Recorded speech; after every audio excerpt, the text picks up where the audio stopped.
Can you share your coffee story that you posted? You got into a conversation, I think, with the general officer online that was talking about, hey, saving money and the $1 million. Lemon.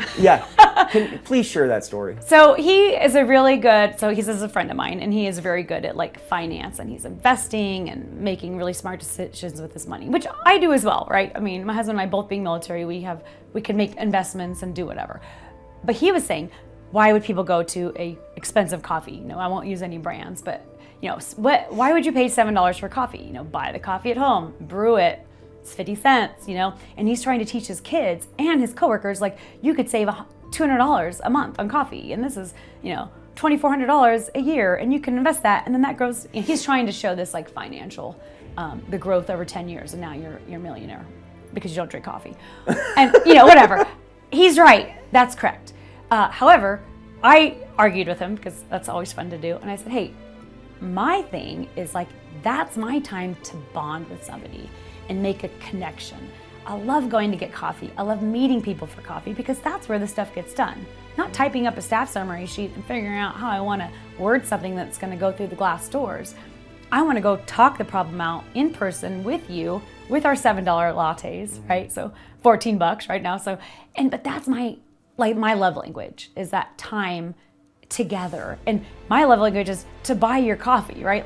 So then I joke with him because I'm like, now I'm spending twice as much because I'm trying to have those connections and buy those coffees and spend that money so that I can get what makes me happy.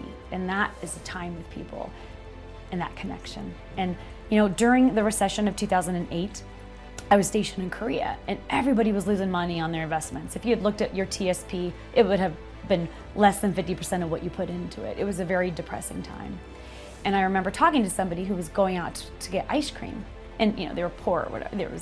No one had money, whatever. And I'm like, well, why are people going and getting ice cream? Why are you going to Cold Stone and it's like $10 a pop for ice cream? I'm sorry, I'm not supposed to say brands, but you're going to this super expensive ice cream store.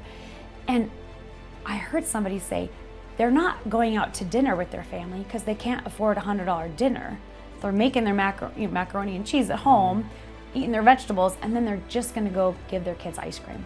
And so that, let's say, costs $20. That is the experience that they're trying to give their kids. So they're still making their cuts where they need to. And what might look like splurging to you that's the budget that they've created, and it's actually cheaper than you going out to dinner, twice a month with your family. They can go out to ice cream twice a week, and it's cheaper than what you're doing because they're making their cuts elsewhere. So anyway, that was a funny conversation with Lemon about coffee, because I'm like, man, that's my favorite thing I have a big budget for coffee. I spend thousands of dollars a year on coffee. When I look at what I pay on my little whatever, I analyze my costs, and that to me is the cost of doing business. It's in my budget, and my husband's fine with that. He's like, spend a lot of money at Starbucks.